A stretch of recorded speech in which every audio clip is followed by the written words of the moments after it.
किस जाति के हो?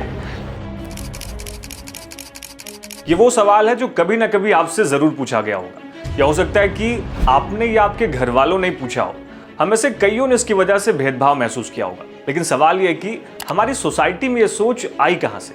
क्योंकि भारत के सबसे बड़े और ताकतवर साम्राज्यों के राजा सिर्फ ऊंची जाति से नहीं थे, बल्कि वर्ण व्यवस्था के हिसाब से लोअर कास्ट से भी आते थे। जैसे नंद वंश, जिसके राजा महापद्मनंद क्षत्रिय नहीं बल्कि शूद्र थे। दोस्तों, अब आप ये सोच रहे होंगे कि अरे ये कैसे हो सकता है, राजा तो हमेशा क्षत्रिय थे, बाकी जातियों के लोग रूल करने के लिए बने ही नहीं थे, फिर ऐसा कैसे हो सकता है? देखिए, असल में आज हम जिस जाति व्यवस्था के तहत ऊंच नीच का फर्क देखते हैं, वो हमेशा से ऐसा नहीं था, बल्कि एक सोची समझी साजिश का नतीजा है।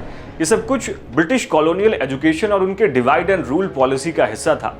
और हैरानी की बात यह कि आज भी इसी कास्ट सिस्टम का इस्तेमाल देश की राजनीतिक पार्टियां अपने फायदे के लिए कर रही हैं। जैसे 2024 के इलेक्शंस में कांग्रेस ने कास्ट सेंसस, संविधान और जितनी आबादी उतना हक जैसे नारे के बल पर देश की राजनीति को काफी इन्फ्लुएंस किया है। इस कमरे में दलित कितने हैं?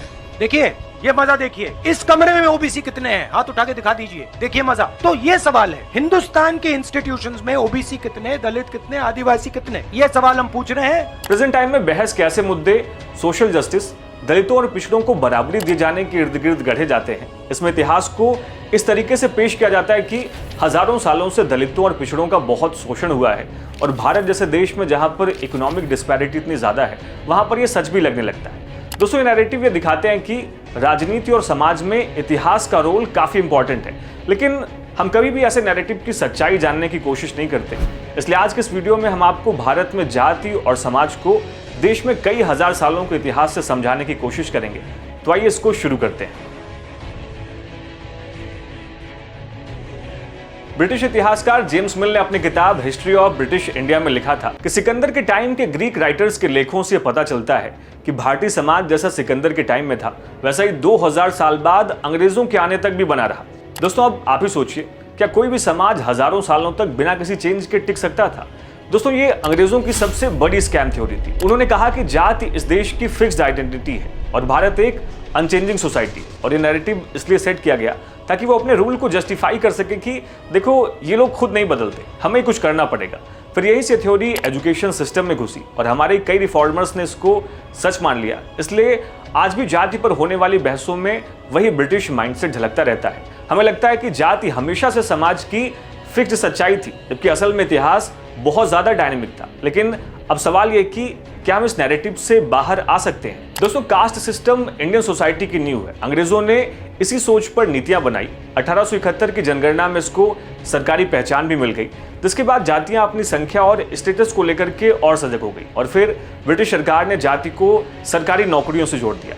अब देखेंगे तो 1857 के विद्रोह के बाद मार्शल रेस थ्योरी बनी, मतलब कि जो जातियां लड़ाकू मानी गई, अंग्रेजों ने उन्हीं को नौकरियां दी। इससे जाति पहचान और स्ट्रांग हुई, जातियों में कंपटीशन बढ़ा और इसी से आज के कास्ट पॉलिटिक्स की नींव पड़ी। दोस्तों, अब आप ये सोच रहे होंगे कि क्या अंग्रेजों ने जाति बनाई? नहीं, उन्होंने इसको फिक्स बना दिया। Father of Indian sociology GS Ghurye के मुताबिक पहले राजा महाराजा जातियों का दर्जा तय करते थे, लेकिन 1881 में हुए पहले कास्ट सेंसस के बाद ये पावर अंग्रेजों के पास चली गई। लेकिन यहाँ पर समझने वाली बात यह भी है कि इन सबसे पहले सिर्फ ब्राह्मणी समाज की जाति रैंकिंग तय करते थे, ऐसा नहीं है। इतिहासकार बताते हैं कि पहले रूलिंग क्लास ही सबसे बड़े इन्फ्लुएंसर्स हुआ करते थे। जैसे आज के फिल्मी सितारे लोगों की सोच और ट्रेंड्स पर असर डालते हैं, कुछ वैसा ही। पर जब अंग्रेज आए तो राजाओं की सत्ता खत्म होने लगी, सरकारी नौकरियों में ब्राह्मणों को वर्चस्व मिलने लगा, जिससे समाज में उनका प्रभाव और गहरा हुआ। पर असली भारतीय समाज को हम तभी समझ सकते हैं जब हम ब्रिटिश रूल के दौरान बनी धारणाओं से अलग रूलिंग क्लास के टाइम के हिस्ट्री को एक्सप्लोर करें। इसलिए आइए अब ये समझते हैं कि रूलिंग क्लास के टाइम में जाति को लेकर के क्या धारणा थी।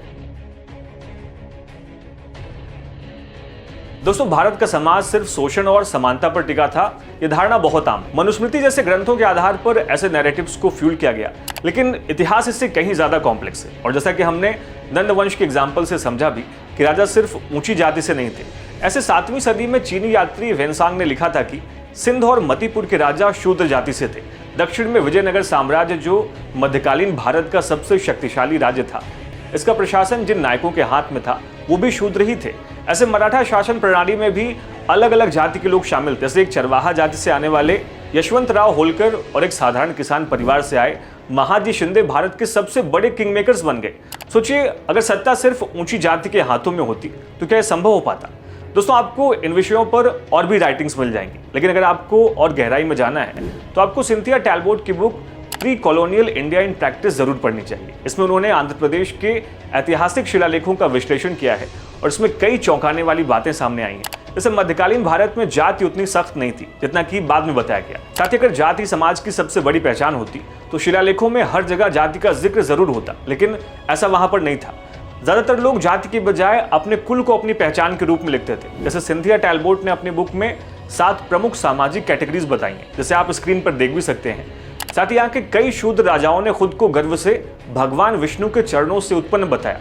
जैसे रेड्डी राजा, जिन्होंने खुद को चतुर्थ वर्ण यानी शूद्र होने पर गर्व जताते हुए अपने आप को भगवान विष्णु के पैरों से निकलने वाली गंगा नदी जितना पवित्र माना। अब आप इन सबसे ये समझ सकते हैं कि समाज में ऊंचा स्थान सिर्फ जाति आधारित नहीं था, बल्कि इंसान की मेहनत और उसके कर्मों पर भी था। आंध्र प्रदेश में सैन्य गतिविधियां भी बहुत आम थी, लोगों के पास हथियार थे और वे हमेशा सत्ता में बदलाव के लिए तैयार रहते थे। यानी ये साबित करता है कि आंध्र प्रदेश की सेना पर सिर्फ एक जाति का कब्जा नहीं था। इसलिए अगर आप जाति को हमेशा से स्थिर और अटल सच मानते हैं तो आपकी सबसे बड़ी गलती होगी। असल में ये वो नैरेटिव है जो अंग्रेजों ने सेट किया था ताकि हम अपने इतिहास को सही तरीके से ना समझ सके। सत्ता सिर्फ ऊंची जातियों तक सीमित नहीं थी। अलग अलग शासक वर्ग और राजवंश अलग अलग सामाजिक पृष्ठभूमि से आए थे। मनुस्मृति जैसी किताबों की थ्योरी और असल भारत दोनों में जमीन आसमान का फर्क था। और सबसे दिलचस्प बात यह कि कुमारिल भट्ट जैसे दार्शनिक ने भी माना था कि उनके टाइम में सभी वर्णों से लोग राजा बनते थे। मतलब साफ है कि जो लोग मेहनत, हिम्मत और संघर्ष करते थे वो ऊपर उठते थे। इतिहासकार इसे सोशल मोबिलिटी कहते हैं, यानी कि भारत में हमेशा आगे बढ़ने के लिए सबके मौके थे। दोस्तों, हमारे शिलालेखों से एक चौंकाने वाली सच्चाई ये भी सामने आती है कि जिन समुदायों को आज पिछड़ा कहा जाता है, उन्होंने खुद को कभी भी ऐसा नहीं माना। वे अपनी पहचान पर गर्व करते थे। उन्होंने बड़े मंदिरों का निर्माण किया और अपनी हिंदूनेस को लेकर के कभी भी कोई संदेह नहीं किया। साथ ही सोचिए, अगर भारतीय सेना सिर्फ क्षत्रियों राजपूतों तक ही सीमित होती तो विजयनगर साम्राज्य की सेना में हर वर्ग से लोग कैसे होते। अगर कोई समुदाय हथियार उठा सकता था, खुद की रक्षा कर सकता था, तो उसे दमित कैसे कहा जा सकता है? दोस्तों, यहाँ पर असल खेल पीड़ित मानसिकता को बढ़ावा देने का है। कमजोर वर्गों को यह विश्वास दिलाना कि तुम कभी आगे नहीं बढ़ सकते, तुम हमेशा शोषित रहोगे। एक तरीके का माइंड गेम। इसका मकसद सुधार नहीं, बल्कि उनके अंदर ऐसे विचारों को गढ़ना है ताकि वो एक राजनीतिक हथियार बन जाए। दोस्तों, और ये वही रणनीति है जिससे क्रिश्चियनिटी, कम्युनिज्म और विदेशी विचारधाराएं किसी भी देश में बहुत आसानी से फैलती हैं। आप ही सोचिए, क्या हमें अपना इतिहास खुद नहीं समझना चाहिए या कोई हमें ये बताएगा कि हम कौन हैं? आप इस पर क्या सोचते हैं? हमें कमेंट सेक्शन में ज़रूर लिखिएगा।